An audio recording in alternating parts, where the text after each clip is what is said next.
पंच परमेष्टि भगवान की, आचार्य श्री गुरुवर कुंद कुंद महाराज की, आचार्य श्री गुरुवर विद्यासागर महाराज की।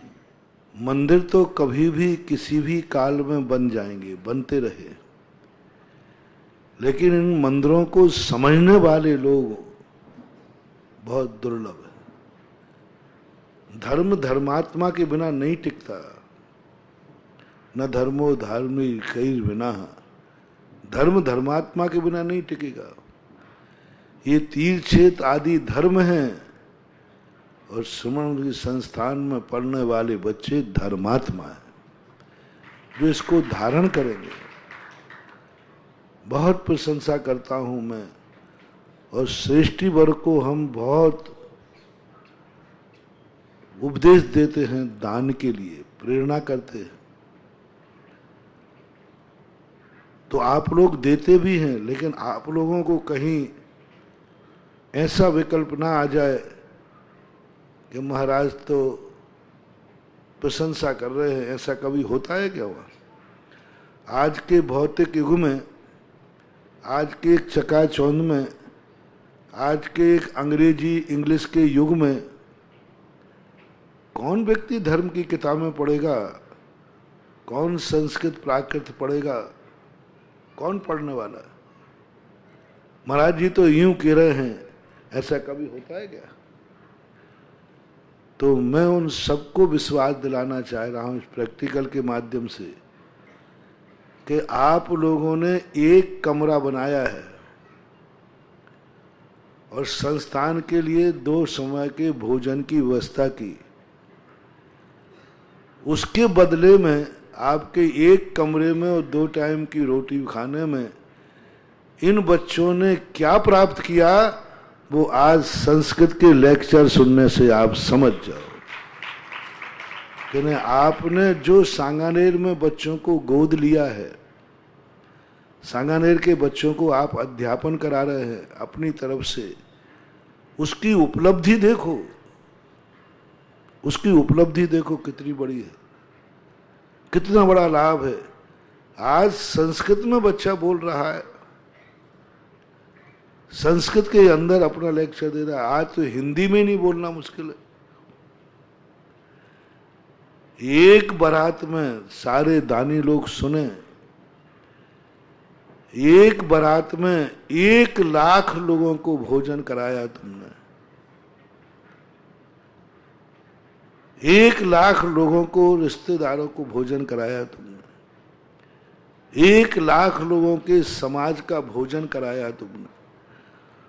उस 1 लाख को कराने के बाद भी बारात में कहीं पुण्य लगा हो, ऐसा हमने शास्त्र में नहीं पढ़ा। 1 लाख बारातियों को भोजन कराना से कई गुना अनंत एक श्रमण संस्थान के लिए एक बच्चे को गोद लेकर उसको भोजन कराना 1 लाख से भी ज्यादा है।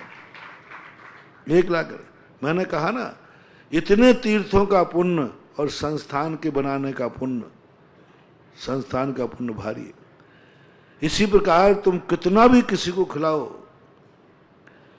लेकिन जो व्यक्ति संस्थान के बच्चों को गोद लेकर के, एक बच्चा मेरी तरफ से 5 साल पढ़ेगा, 50 लोगों के नाम है, 2 बच्चों को रहने के लिए 1 कमरा मेरी तरफ से बनेगा। उनका देखो, उनके उपयोग देखो। तुम तो 2-2.5 लाख रुपया दिया होगा कमरे का। साल भर के भोजन व्यवस्था में 50-60 हजार दिया होगा, जो भी हो। उसकी उपलब्धि देखो। आज जिन जिन ने श्रमण संस्थान सांगानेर को जो जो दान दिया है, वो तुमने गेहूं बोया था और आज मोतियों और हीरों की फसल उसमें से उग रही है। तुमने बोए थे गेहूं दाने और ये निकल रहे हैं हीरा मोती। कितनी बड़ा तुम्हारे दान का उपयोग, सदुपयोग, कितना बड़ा सदुपयोग है आपका। मैं तो कहता हूं, छोटे से लड़कों से शुरू हुआ, आज लगभग 200 बच्चे लगभग ना, 200 के लगभग। और यदि भारत का सारे श्रीमान लोग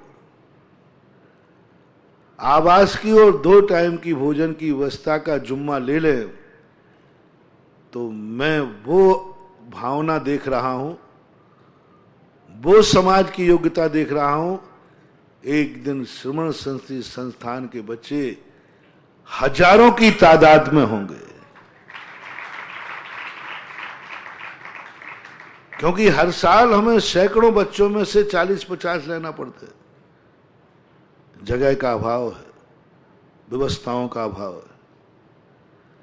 यानी समाज का आज का युवा वर्ग सुधरने को बैठा है। वो देख चुका है भौतिक की चकाचौंध,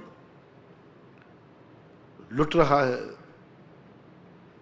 मैंने एक बहुत बड़ा स्वरूप देखा भौतिकता का।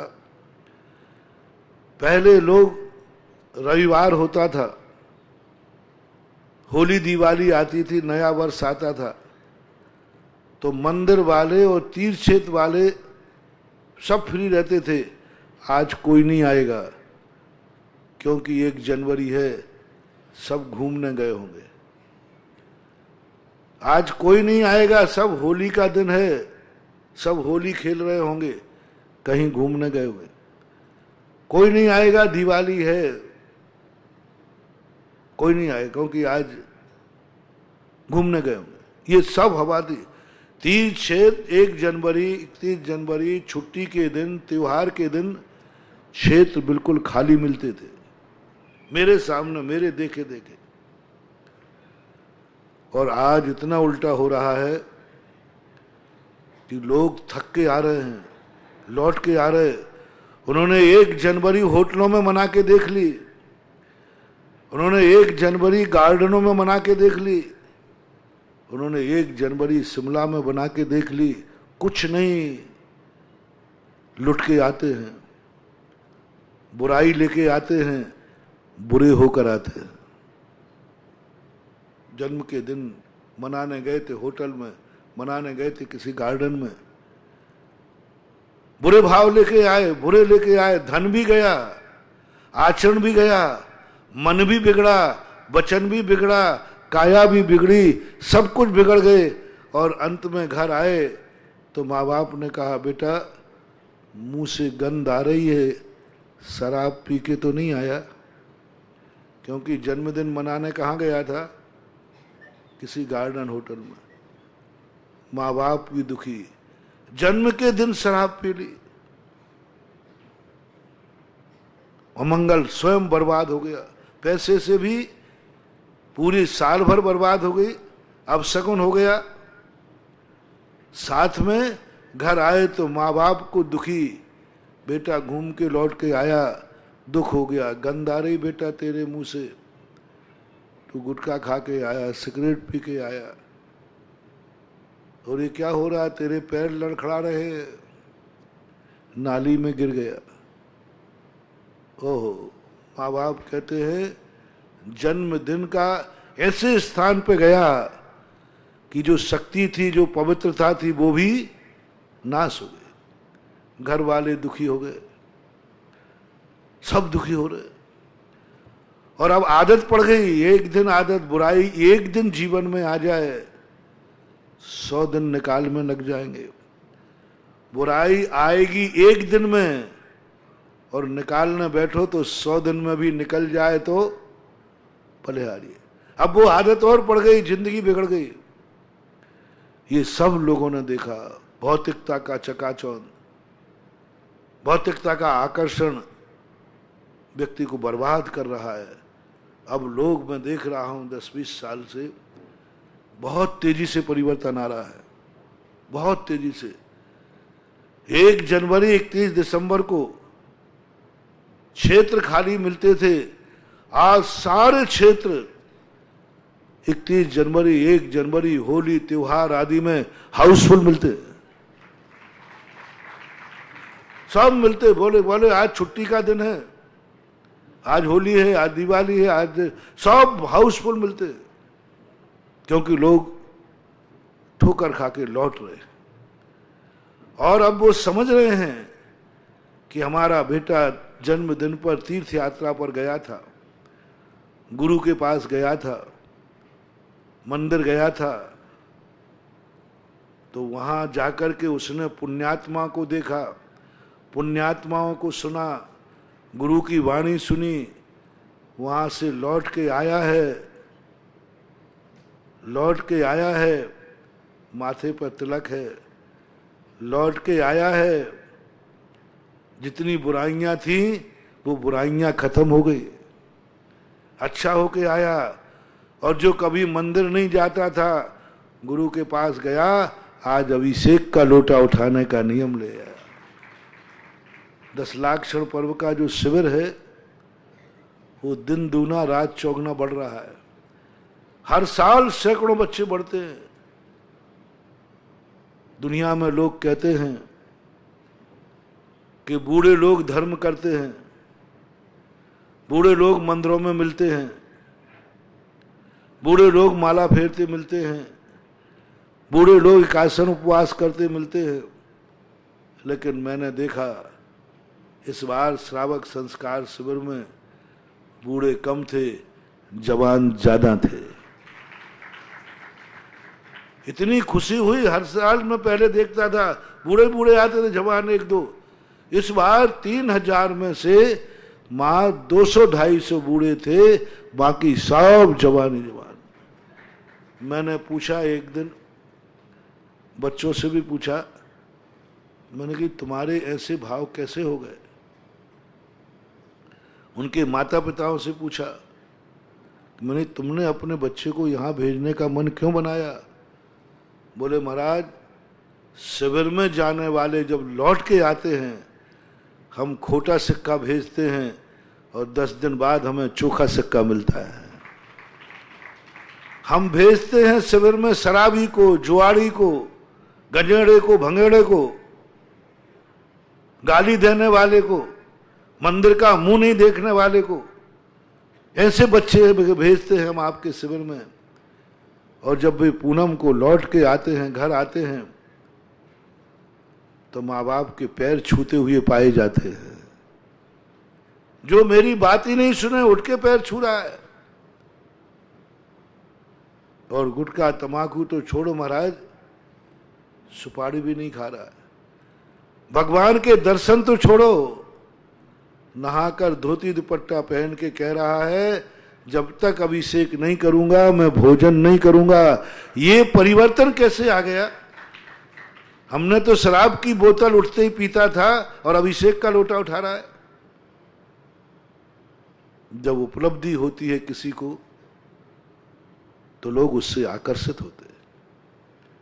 लोगों ने जब श्रमण संस्कृति संस्थान खोला था, लोगों ने मजाक उड़ाई थी।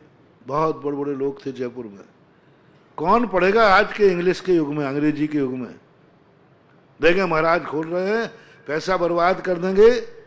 उधर जब देखने गए कमेटी में, नाम नहीं ले रहा हूं, लौट के आए तो रूमाल बांधे थे, उसे मास्क बांध देना। महाराज जी वहां नाले में कौन पढ़ेगा? और ये धर्म की किताबें कौन पढ़ेगा आज के युग में? मात पैसा बर्बाद करना है, यही शब्द थे। पंपलेटबाजी हुई, मीटिंगें हुई जयपुर में, पैसा बर्बाद हो रहा है, दानियों का पैसा बर्बाद होगा, ये होगा वो होगा।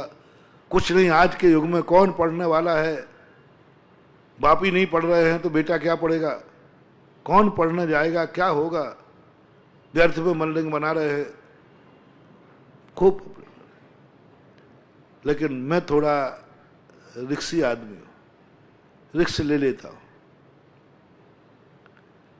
मैंने पहले ही प्रवचन में कहा था, आप लोग मेरी बात मान जाना, क्योंकि साधु के मन में जो आ जाता है वह निर्मल और पवित्र होता है। पूज्य आचार्य महाराज की जब दीक्षा हुई, चारों तरफ विरोध हुआ, बहुत जम के विरोध हुआ। एक 22-23 साल के बच्चे को एक डायरेक्ट मुनि दीक्षा दे रहे हो। लोगों ने कहा, महाराज धर्म को कलंकित करोगे आप, जवानी है इसकी, भाषा भी आती नहीं है, और आप डायरेक्ट मुनि दीक्षा दे रहे। छुल्लक दो, ये लग दो। पंपलेटबाजी हुई। आचार्य श्री की दीक्षा के समय ज्ञान सागर के विरुद्ध में पंपलेटबाजी हुई, विरोध हुआ, जम के विरोध हुआ, बहुत जम के विरोध हुआ। उस विरोध को देखकर सरसेठ भागचंद जी सोनी पूज्यवर ज्ञान सागर महाराज के पास पहुंचे। महाराज जी, जनता की विचारों पर विचार किया जाए। पूरे में चर्चा है, अजमेर, किशनगढ़, नसीराबाद, सब में, पूरे में ये गलत हो रहा है। इस उम्र में दीक्षा देना और आज के युग में भौतिक चकाचौंध में धर्म को कलंकित करने वाली बात है। इस उम्र में कोई इंद्रियों पर विजय प्राप्त कर पाएगा? अरे वो महावीर स्वामी का युग अलग था, कुंद स्वामी का युग अलग था। आचार्य महाराज ने कहा, भैया मैं तो बहुत लेट दे रहा हूं इसको दीक्षा। 22 साल की उम्र होगी, 46 से 68, 22 साल की उम्र में मैं तो बहुत लेट दीक्षा दे रहा हूं। हमारे शास्त्रों में तो 8 वर्ष में दीक्षा लिखी है। अरे महाराज ये चौथे काल की बात है। उन्होंने कहा नहीं, मैं बहुत लेट दे रहा हूं। कुंद भगवान ने तो 11 वर्ष में दीक्षा ली थी। अपने कुंद आचार्य महाराज है ना, इन पूज्यवर ने 11 वर्ष की अवस्था में दीक्षा ली थी। बोलो क्या उम्र रही होगी, क्या 11 वर्ष की अवस्था में दीक्षा। अब बताओ, मुनि दीक्षा। और जिनसेन स्वामी का तो कबाड़ा ही है, 10वीं शताब्दी के लगभग। उन्होंने जन्म से कपड़े ही नहीं पहने। अब जब स्टेज पर पहुंचे होंगे, मैं यही सोचता हूं कि गुरु स्टेज पर पहुंचने के बाद एक मंत्र पढ़ दे, कहते अब लोग तुम कपड़े उतारो। तो जिनसेन स्वामी ने क्या उतारा होगा? पहने ही नहीं पूज्यवर ने। वाह क्या दशा, कैसे महाराज, कैसे संस्कार, कैसे संस्कार। जन्म से कपड़े नहीं पहने, यानी कितनी छोटी में। अब कपड़े नहीं पहनने की उम्र क्या होती है? उनकी मां कपड़े पहना ही नहीं पाई, उसको बहुत बुरे लगते थे, मारा पीटा सब कुछ किया। लेकिन जिनसेन स्वामी जितने कपड़े पहनाओ सब उतार के फेंक देते थे। पूज्यवर जिनसेन स्वामी ने दीक्षा ले ली थी, महापुराण के लिखने वाले। कोई स्कूल में नहीं गए। कुंद स्वामी 11 साल की उम्र में ना शास्त्री किया, ना आचार्य किया, ना कॉलेज गए, ना स्कूल गए, कुछ नहीं गए। और ज्ञान कितना है। आज उनके ग्रंथों पर बड़े बड़े लोग पीएचडी नहीं डीलिट कर रहे हैं। कैसा, इतनी उम्र में दीक्षा हो गई। अरे महाराज ये पुरानी बातें हैं, आप देखो जनता की मांग सुनो। ज्ञान सागर महाराज ने कहा, सुनो ये साधु की परीक्षा है। मैंने अच्छी तरह इस विद्याधर को तौल लिया है। बड़े बड़े बूढ़े लोग भी भ्रष्ट होंगे और ये बालक महावीर स्वामी का प्रतिबिंब बन के दुनिया में डंका बजाएगा। गुरु ने जमानत ली पूरी भरी सभा में, मैं दोषी होऊंगा यदि ये कभी अपनी चर्या से पतित हो जाए। मेरी परीक्षा कभी झूठी नहीं जाएगी। मैंने जो परीक्षा की है, कुंद की प्रतिमूर्ति बनेगा, महावीर स्वामी की चर्या का उद्घोष करने वाला बनेगा।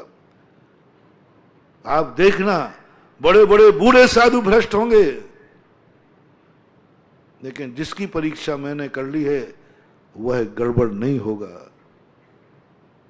मुनि दीक्षा के लिए। और ज्ञान सागर महाराज ने मुनि दीक्षा दी। बाद में एक शिष्य के प्रति उनको संदेह था। देखो ज्ञान सागर महाराज एक को मुनि दीक्षा दे रहे, थोड़े दिन बाद एक को क्षुल्लक दीक्षा दी और उन्होंने कह दिया कि इसको मुनि दीक्षा दूंगा ये जीवन में। बोलो आज आचार्य विद्यासागर महाराज पूरे भारत के निर्दोष निष्कलंकित साक्षात कुंद कुंद भगवान की प्रतिलिपि है। ज्ञान सागर की परीक्षा की थी। और दूसरा शिष्य जो दीक्षा हुई बाद में, लोगों ने कहा महाराज इसको भी मुनि दीक्षा दोगे? बोले नहीं, ये परीक्षा में ठीक नहीं दिख रहा है, लेकिन अब आया है तो एडमिशन तो देना पड़ेगा, एडमिशन तो देना पड़ेगा, क्योंकि भावना तो ठीक है लेकिन ये परीक्षा में फेल था, हो सकता है, डाउट है, इसको अभी पकाना पड़ेगा। और महाराज ने उसको क्षुल्लक दीक्षा दी, और क्षुल्लक दीक्षा में भी वो सफल नहीं हो गया पाया और भ्रष्ट हो गया। नाम नहीं ले रहा, भ्रष्ट हो गया। ज्ञान सागर महाराज को पहले ही डाउट हुआ था। उन्होंने कहा नहीं, तू मुनि दीक्षा के लायक नहीं है, प्रैक्टिस कर, अभ्यास कर। क्षुल्लक बन के क्षुल्लक पद में ही भ्रष्ट हो गया। और ज्ञान सागर महाराज ने कहा विद्याधर, क्षुल्लक तो क्या, मुनि बनने के बाद भी यह दैदीप्यमान नक्षत्र के समान सारे जगत में चमकेगा। परीक्षा, साधु यदि सच्चे मन से परीक्षा कर ले, सच्चे हृदय से कोई बात सोच ले, तो कभी झूठी नहीं हो सकती। मुझे भी उस दिन यही भाव आया था, और आज इस बालक को देख करके, थर्ड ईयर का है, second year, third year, Shastri पूरी कर रहा है, इसको देख करके मुझे वो पहले दिन का प्रवचन याद आ रहा है, जब सारे लोग मेरे ऊपर आक्षेप कर रहे थे, क्या रखेगा, कौन पढ़ेगा इसमें, कौन धर्म की किताब पढ़ेगा, बिल्डिंग बनने के बाद चमगादड़ नहीं, चमगादड़ कौआ बोलेंगे, कौआ। और पता नहीं उस दिन मुझे क्या जोश आ गया, मेरी भाषा तो है ही, मैंने कहा यदि इस संस्थान चले नहीं, बंद हो जाए, बच्चे नहीं मिले, तो जिन दानियों ने जो दान बोला है मैं उसका मैं ब्याज के चुकाऊंगा, और इस भाव में नहीं चुका पाऊं तो तुम्हारा दास बन के चुकाऊंगा, लेकिन चुकाऊंगा। लेकिन मुझे विश्वास है मेरा संस्थान दिन दूना रात चौगुना बढ़ेगा। अब बोलो मैंने कितनी बड़ी रिस्क चुनौती दे दी।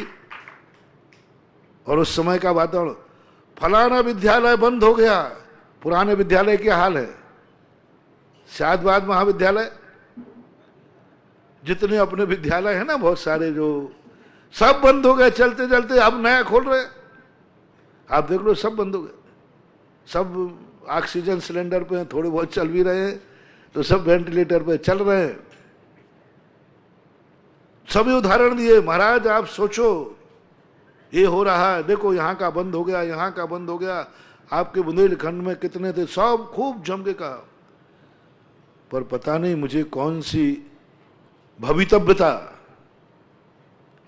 प्रेरित कर रही थी, इनकी बातों में मत आना, तुम्हारी आत्मा क्या बोल रही है। मेरी आत्मा तो बोल रही है कि एक दिन जगह कम पड़ेगी। पहले दिन का रिक्स पर लिया, और आज मुझे गर्व है कि 1996 का वो प्रवचन आज मैं साकार रूप देख रहा हूं। आप लोगों को पता नहीं है वो प्रवचन क्या है, लेकिन आप लोगों ने हमारे प्रवचन को सत्य कर दिया, मुझे ब्याज नहीं चुकाना पड़ा, और मुझे उन दानियों के यहां दास भी नहीं बनना पड़ा। अब तो वे ही मेरे दास है। लोग कहते हैं महाराज जी आप जिस दान के ऊपर बोलते हो लोग पैसे बरसाते हैं। अरे भैया ऐसे ही नहीं बरसाते हैं, इन लोगों ने खूब सैंपल भरे हैं, सैंपल भरे हैं। देखता हूं कैसे होता है, चुनौती दी थी, देखता हूं कैसे संस्थान चलता है, देखता हूं कौन रहता है। बस ये थी। जब इन लोगों ने ये देख लिया कि अरे ये तो वो व्यक्ति है, ये जो मुंह से निकाल देता है वही होता है, तब कहीं लोग एक आवाज पर अब दान देने लगे हैं। अब नहीं सोचते, अब तो सैंपल भरते ही नहीं, अब तो डायरेक्ट ऑर्डर आते हैं, अब कोई सैंपल में नहीं भरता।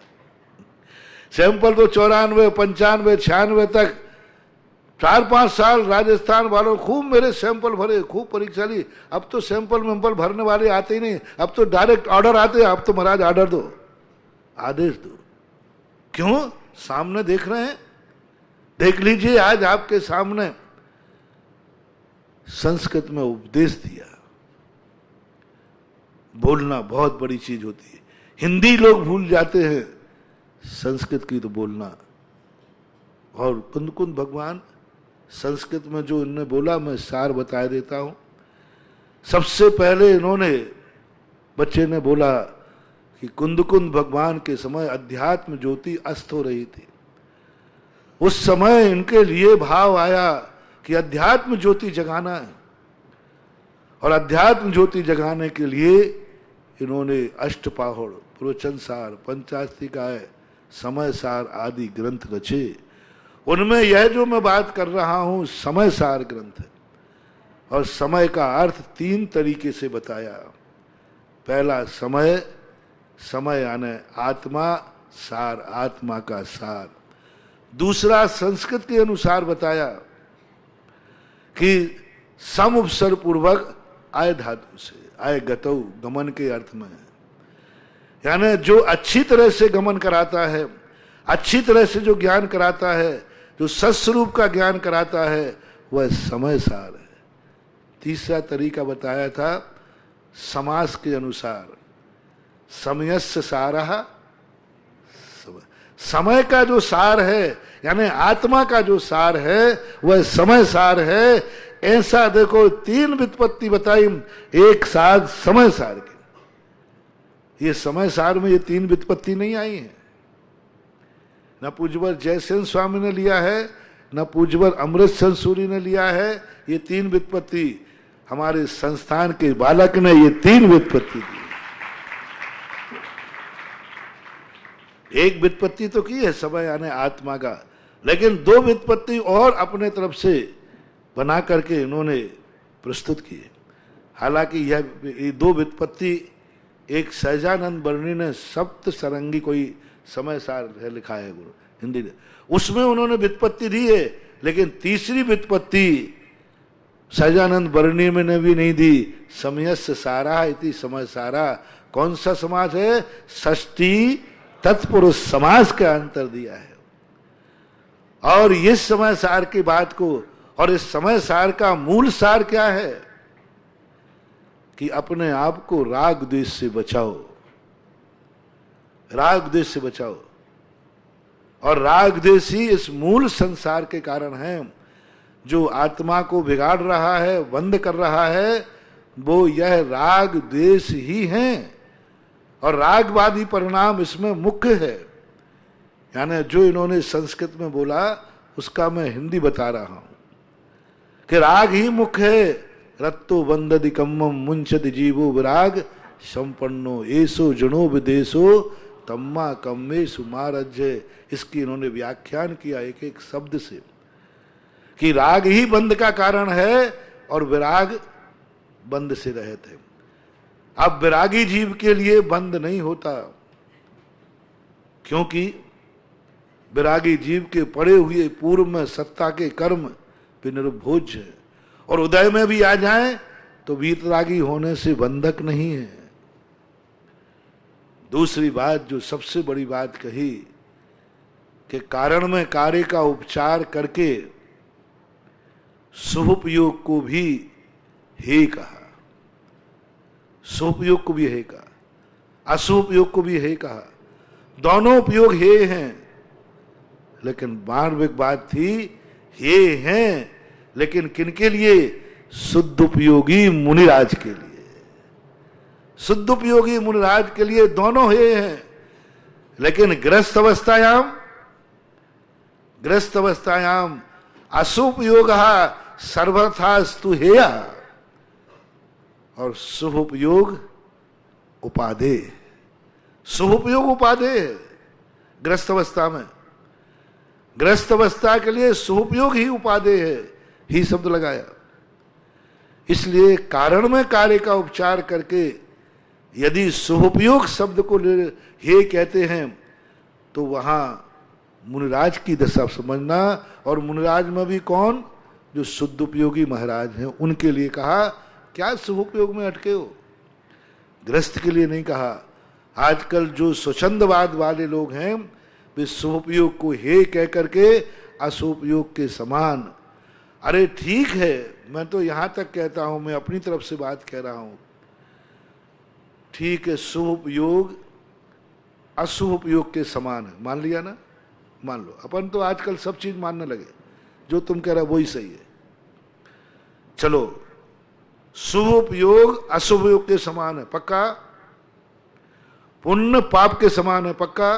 पक्का। हाँ महाराज, बिल्कुल, पुण्य पाप में कोई अंतर नहीं है, शुभ उपयोग और अशुभ उपयोग में कोई अंतर नहीं है। ठीक है, बिल्कुल बिल्कुल मान लेना। सोने की बेड़ी लोहे की बेड़ी, कोई अंतर नहीं है। बस अब इतना बता दो, अशुभ उपयोग के बराबर है शुभ उपयोग। अशुभ उपयोग जो है छोड़ने को कहा है कि ग्रहण करने को? जल्दी बोलो। अशुभ उपयोग छोड़ने को कहा, ग्रहण करने को? छोड़ने को कहा है।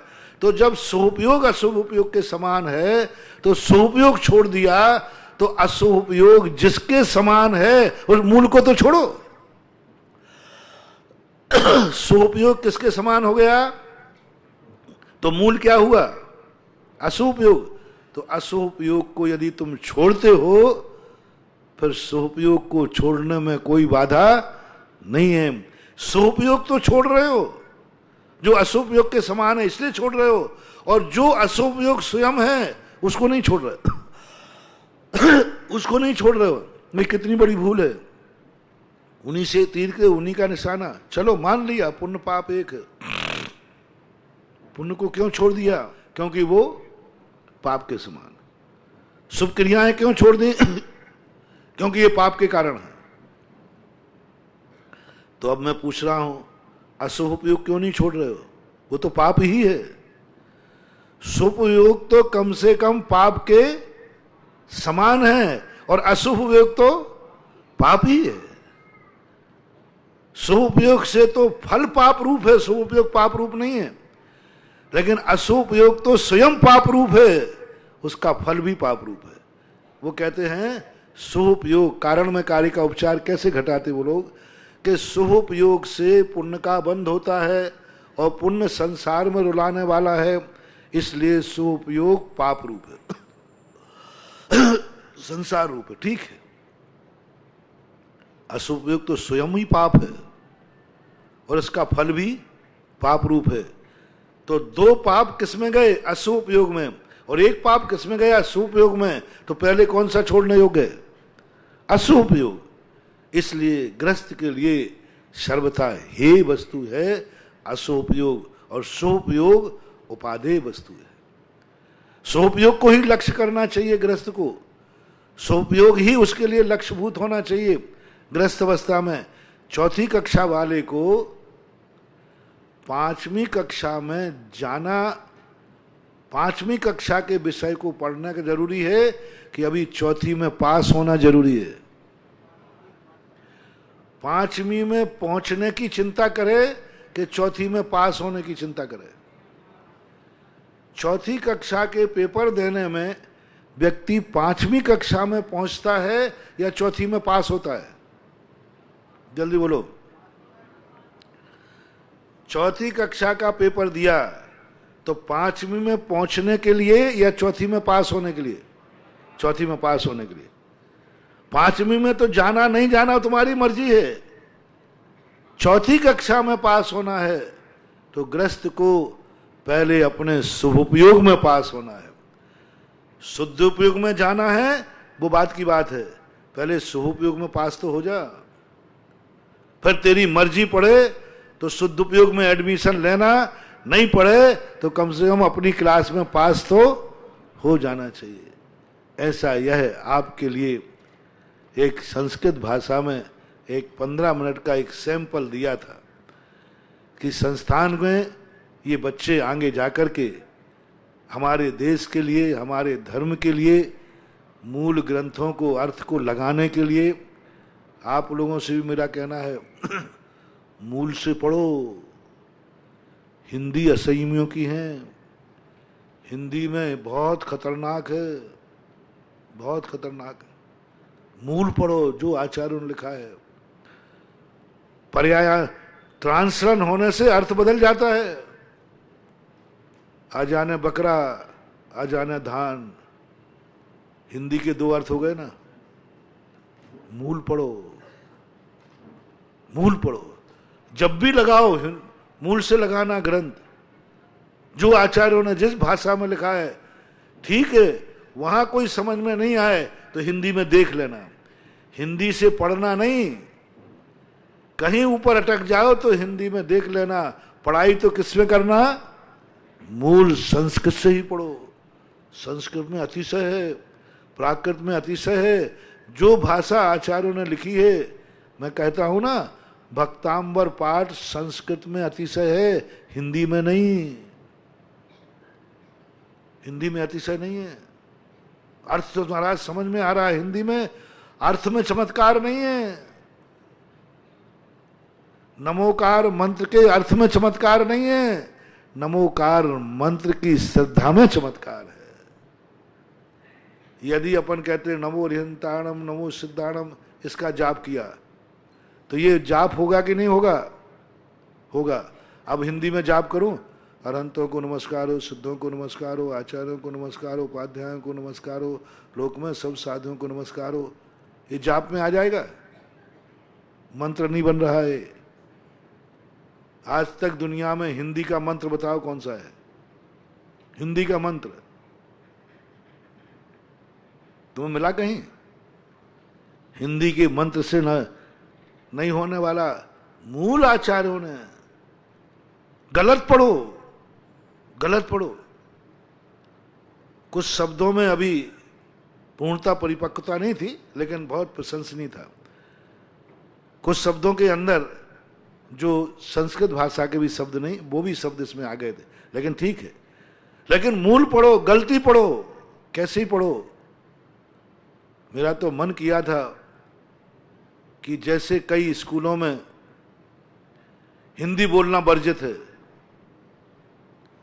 कई स्कूलों में हिंदी बोलना वर्जित है, घरों में भी वर्जित होता, बच्चे से माँ बाप भी इंग्लिश ही बोलते हैं। ऐसे ही मेरा मन था पहले शुरू में कि संस्थान में प्रवेश करते ही हिंदी बोलना वर्जित है, सबको संस्कृत में ही बोलना पड़ेगा। पहले ही उपाध्याय से, कनिष्ठ उपाध्याय से 5-6 महीने की छूट रहेगी। यानी पहली साल को छोड़ करके आगे गलत बोलो, सही बोलो, गलती बोलो, अस्माकम बैल बिचकता है। चलेगा चलेगा चलेगा, चिंता मत करो। एक वो कहता है ना, एक रास्ते में गाड़ी खड़ी थी तो एक व्यक्ति पहुंचा, कस्य कारणम बीच में गाड़ी खड़ी। तो वो गाड़ी वाला भी कम नहीं था, वो भी था, बोले अस्माकम बैल बिचकता है। इसने गलत पढ़ा, लेकिन इसने ये तो बता दिया कि संस्कृत भी कोई भाषा है। तो ये प्रयास किया था, शीतल जी वगैरह सब ने कहा महाराज जी ये नहीं चलेगा। मैंने कि जब वहां इंग्लिश में स्कूल में वर्जित कर दिया, कोई हिंदी में नहीं पढ़ेगा, बोलेगा बातचीत करोगे तो इंग्लिश में, मास्टर से बात करो तो इंग्लिश में, एक दिन समझ में नहीं आएगा, 2 दिन नहीं आएगा, 3 दिन। आप जो हिंदी पेट से सीख के आए हो, स्कूल जाने के पहले बच्चा हिंदी बोलता है कि नहीं? कुछ बोलता है कि नहीं? वो कहां से बोलता है? अब स्कूल तो गया ही नहीं। सुन सुन करके जब एक बच्चा साल भर में कोई भाषा नहीं जानता, कोई भाषा नहीं जानता, मूक होता है, और साल 2 साल के अंदर वो अच्छी तरह बातें करने लग जाता है। हिंदी में बातें कर रहा है, अभी पढ़ाई लिखाई कुछ नहीं हुई, हिंदी में बातें करने लगा। सुन सुन करके उसने हिंदी सीख ली। एक नवजात बालक 1 साल के अंदर हिंदी बोलना सीख लेता है तो हमारे बच्चे इतने बड़े होकर 1 साल के बाद संस्कृत क्यों नहीं बोलेंगे? बस विषय ये होना चाहिए सब संस्कृत में ही बात करो। और आप लोग मान लीजिए संस्थान नहीं कर पा रहा ये नियम, तो आप लोग कुछ ग्रुप बना के नियम ले लो, अपन जब भी मिलेंगे संस्कृत में ही बात करेंगे।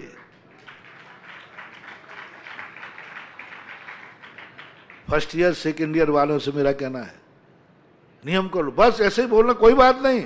कस्य कारणम, बीच में गाड़ी खड़ी बोलोगे संस्कृत, कम से कम दूसरी बार कोई ठोक देगा भाई कस्य कारणम तो ठीक है, लेकिन मध्य में वो गाड़ी खड़ी इसको सुधारो, सुधर जाएगा। गलती करना बुरा नहीं है, गलती करोगे तभी सुधरेगी।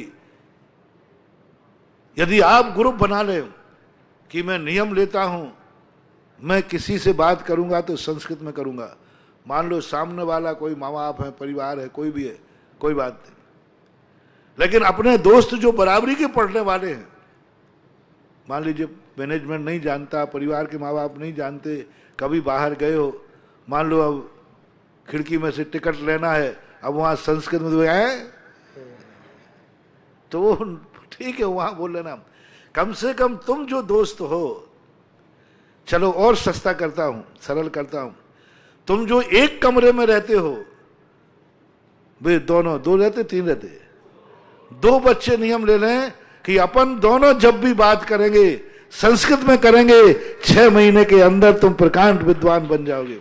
चलो बहुत सरल सब, कमरे में रहने वाले दोनों बालक अपन दोनों जब भी बोलेंगे संस्कृत में बात करेंगे।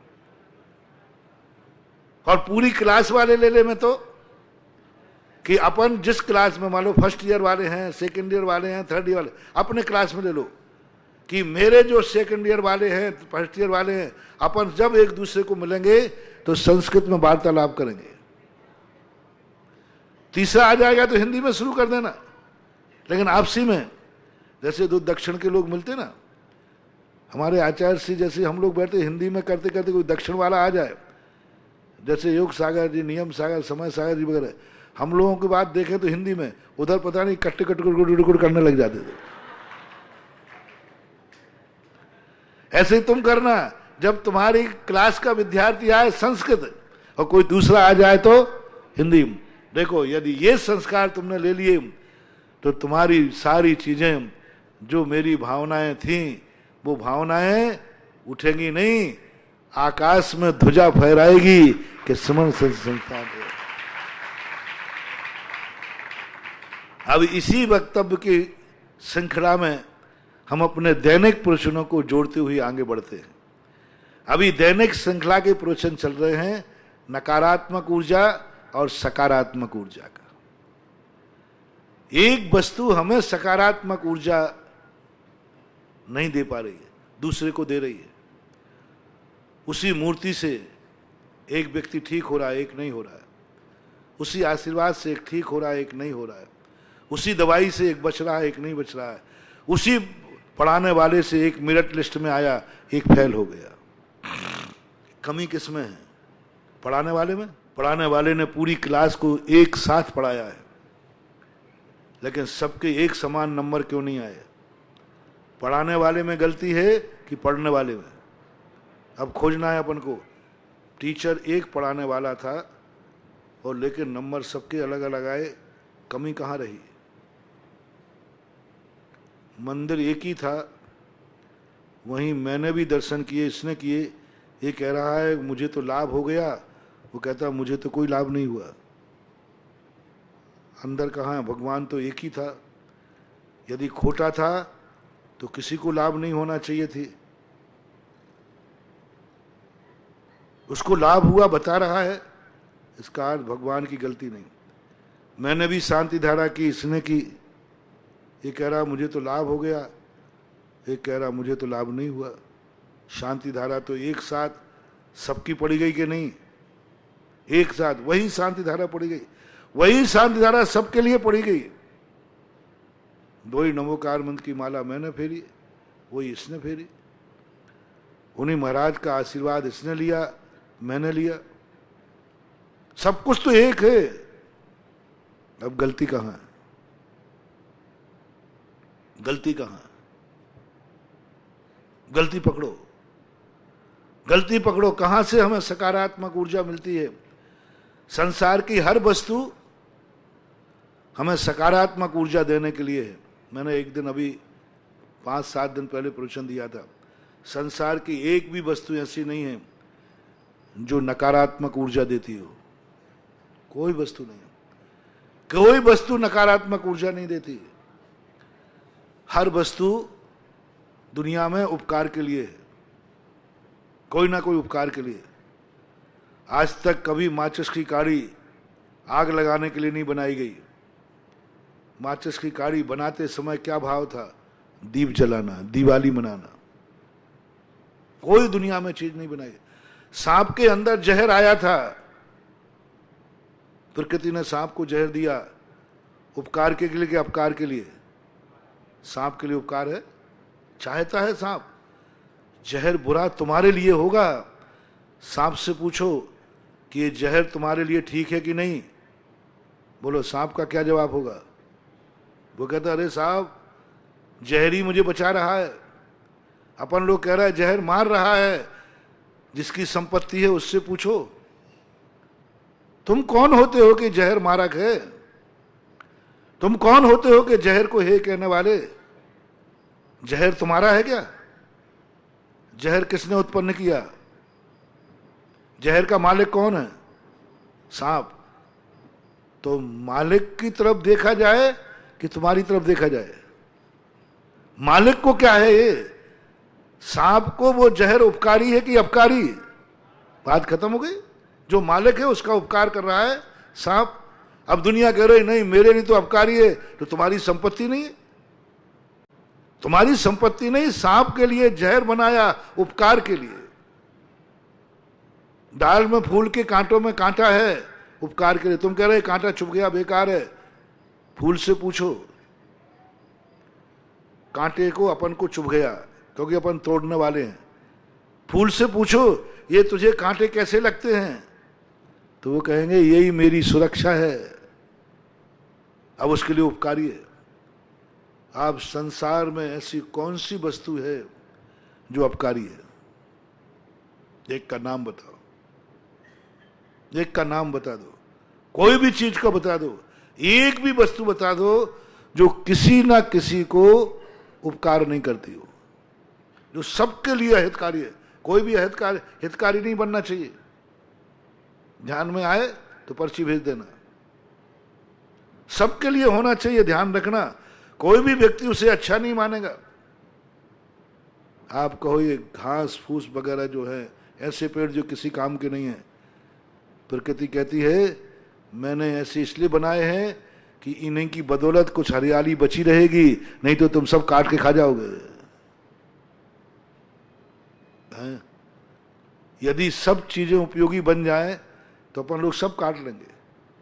कुछ वनस्पतियां ऐसी हैं जो किसी के खाने के काम नहीं आती, जानवर भी नहीं खाता, कोई भी नहीं खाता। अब प्रकृति से कहो इस वनस्पति से लाभ क्या है, किसी काम में नहीं आता। वनस्पति पृथ्वी कहती है बेटा मैंने कुछ इसलिए बनाई कि थोड़े बहुत तो मैं कहीं हरी बनी रहूं, अन्यथा तुम तो सब उजाड़ के खा जाओगे। कौन सा पेड़ बच जाता है सड़क पे?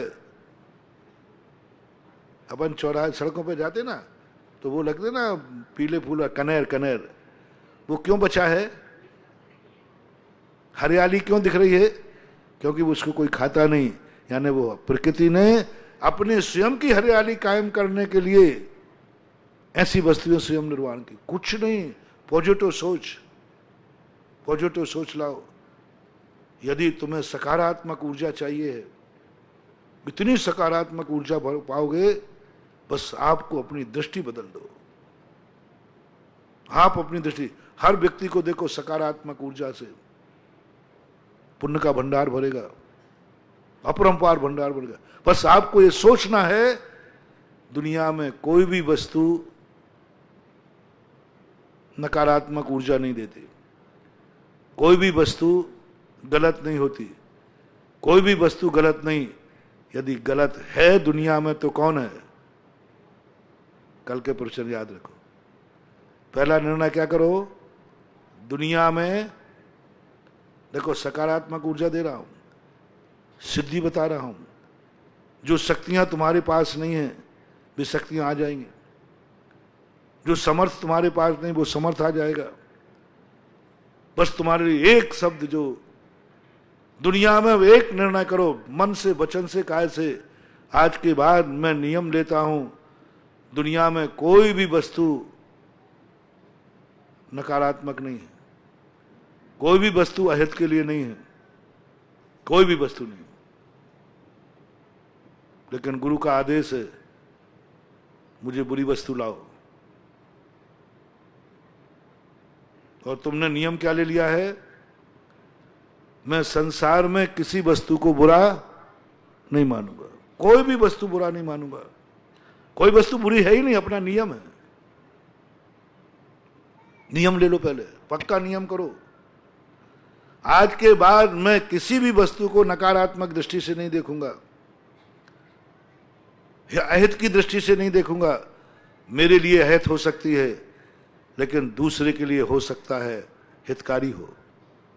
इसलिए आप लोगों ने पढ़ा होगा, नाम कर्म की 40 प्रकृतियां सर्वक भगवान ने ना पुण्य कही ना पाप कही, पुण्य रूप भी हैं और पाप रूप। कौन सी? 5 वर्ण, 7 शब्द, गंध सुगंध और 7 कानों के वो शब्द होते ना, वो हाँ, रसना इंद्री के 5, स्पर्शन के 8, ये 27 विषय हैं। बस 27 ही सृष्टि है। या तो सृष्टि सुगंधित दिखेगी या दुर्गंधित, या तो काली पीली नीली लाल हरी दिखेगी, और या फिर शब्दों से कर्कश होगी, मीठी होगी, या खट्टी मीठी कड़वी चाहिए। इसके अलावा सृष्टि कुछ है ही नहीं। बताओ, इन 27 में से कौन सा रंग अच्छा है? कौन सा रंग अच्छा है? जल्दी बोल दो, आप जो बोलोगे वही मान लूंगा। सफेद रंग मान लो, ध्यान रखना बेटा, सफेद रंग अच्छा है तो तुम्हारी शादी हो तो सफेद ही जूते पहनना, लाल मत पहनना। और इन्हीं सफेद कपड़ों में शादी करवाना, वो शेरवानी नहीं लाना, क्योंकि हमें कौन सा कलर अच्छा है। हाँ, क्या मजा आएगा इसी कुर्ता पजामा में, टोपी में, मजा आ जाएगा। मैंने धोती दुपट्टा तो पहना दिया और टोपी और पहनाना है, क्या गजब। पंचम काल में चौथे काल का नजारा मैंने देख लिया। शादी जैसे विवाह के दिन जब दुल्हन वरमाला डालने के लिए तैयार खड़ी हो, उस समय तो आज का युग कैसा है। देखो, मुझे बहुत गर्व है कि इस पंचम काल में भी धर्म है, पंचम काल में भी धर्मात्मा है, पंचम काल में भी सम्यक दर्शन है। पंचम काल में आज का युग कैसा है, आप लोग थोड़ा शेयर करना। गृहस्थ लोग, जब आपके बच्चों की शादी होती है, आपकी तो हो गई होगी, और जब शॉपिंग करने के लिए एक बच्चा कहता महाराज जी मैं बंबई जा, बोले क्यों? बोले महाराज मेरी शादी है। तो मैंने कहा मतलब? बोले शॉपिंग को जा रहा हूँ। मैंने कही भीलवाड़ा वस्त्र नगरी है। बोले महाराज बॉम्बे। और वो वस्त्र, शादी के वस्त्र कितने दिन पहनने में आते हैं? बताते हैं कि शादी में जो वस्त्र पहनते वो जिंदगी में फिर दोबारा कोई पहनते ही नहीं।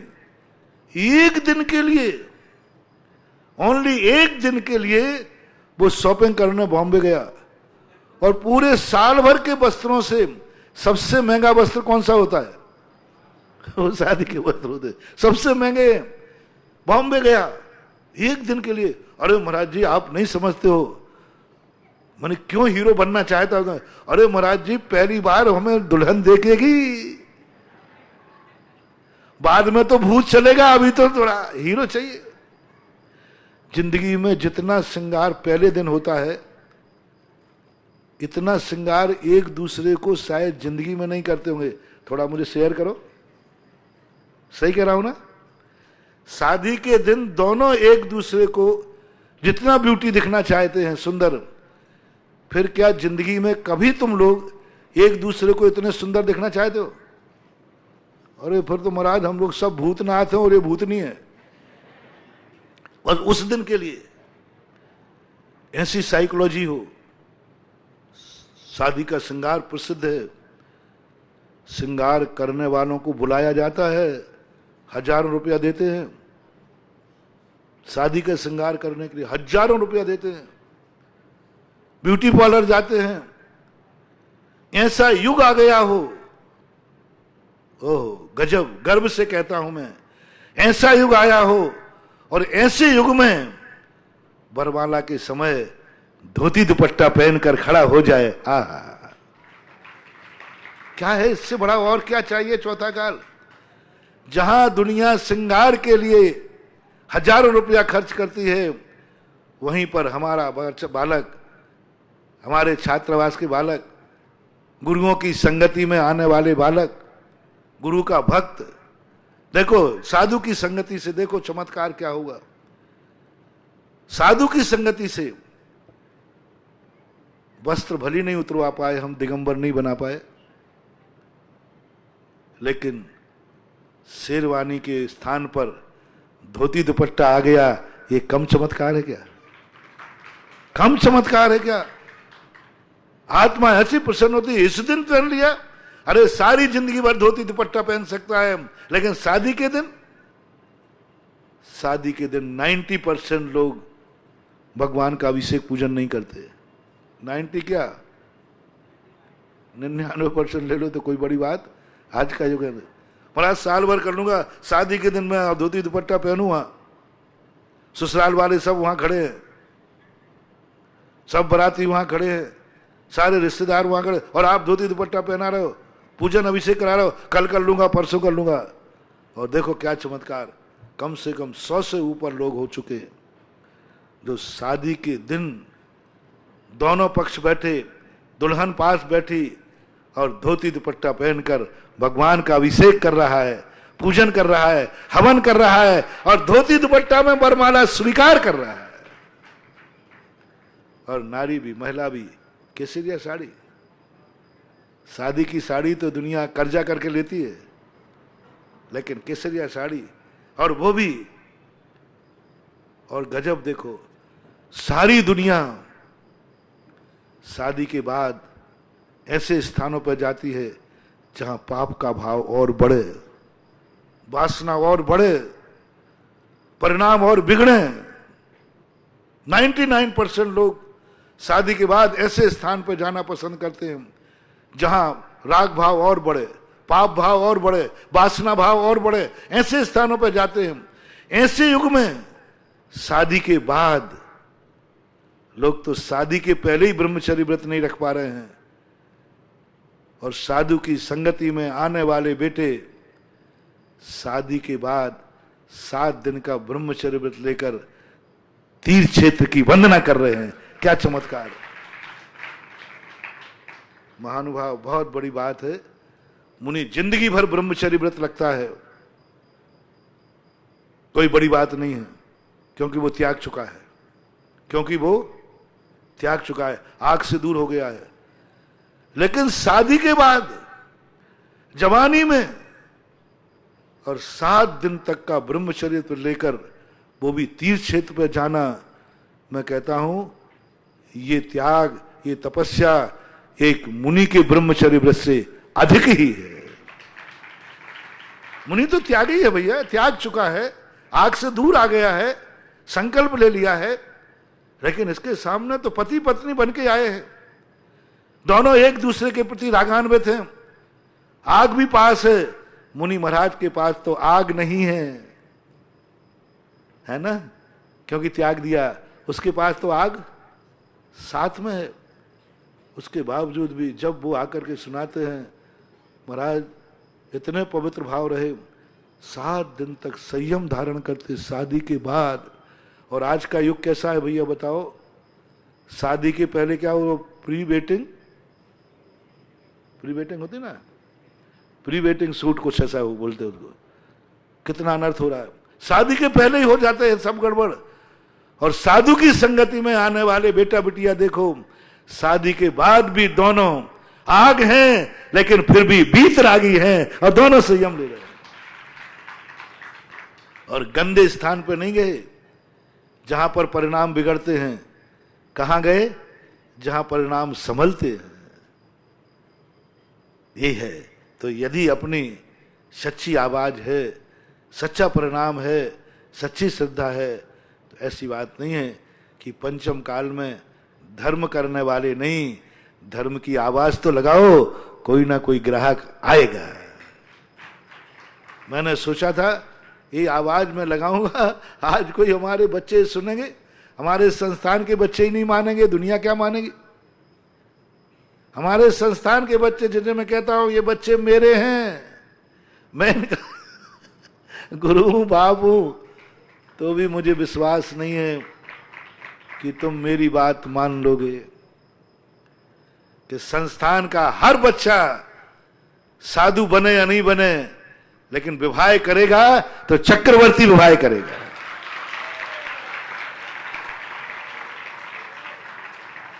संस्थान में हर बच्चा, अपने संस्थान की हर बच्ची या तो साधु नहीं बनो, कोई बड़ी बात नहीं कह रहा हूं, लेकिन इतना भाव आ जाए कि नहीं, मेरे गुरु ने जो आवाज निकाली है इसको हम झूठी नहीं होने देंगे। सच्ची भक्ति क्या है?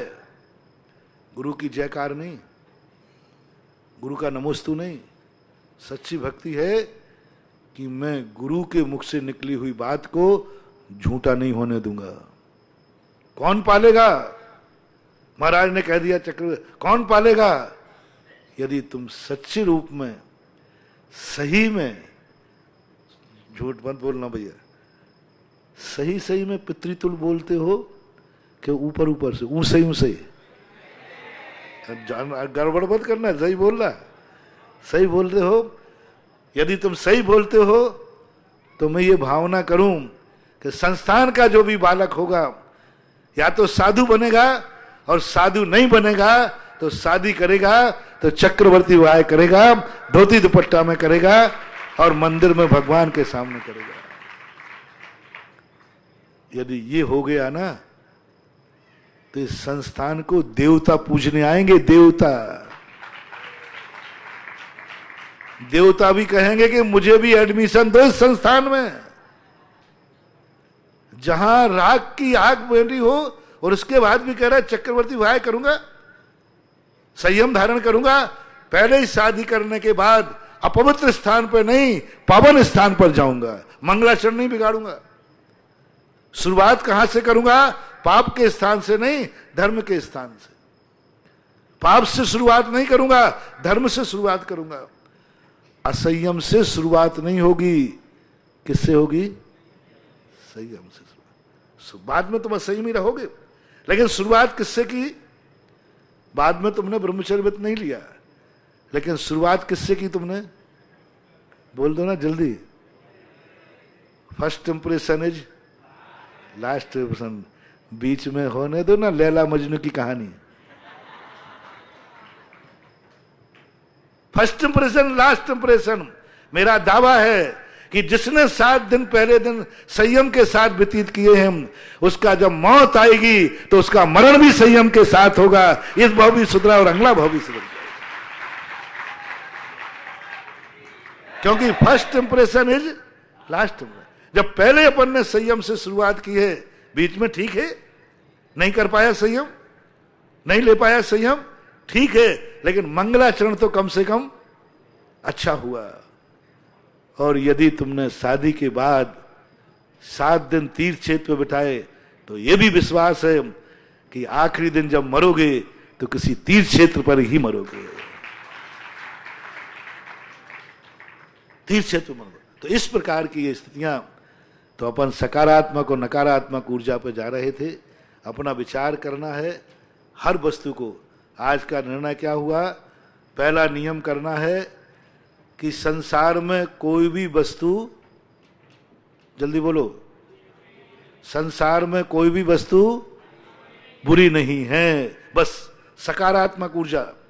अपन को एनर्जी चाहिए, ताकत चाहिए, तो पहला निर्णय। अब इस निर्णय के बाद गुरु ने तुम्हें होमवर्क दिया, आदेश दिया, मुझे संसार में बुरी वस्तु लाओ, और तुम्हारा नियम क्या हो गया? संसार में कोई बुरी वस्तु है ही नहीं, और गुरु का आदेश क्या हो गया? बुरी वस्तु लाओ। विचार करो, समय सार समझो, कहाँ समय सार को मैं ले जा रहा हूं, और समय सार हमें कहाँ ले जा रहा है, और क्या है स्वरूप समय सार का, अपन समझेंगे। आज इतना ही। महावीर भगवान की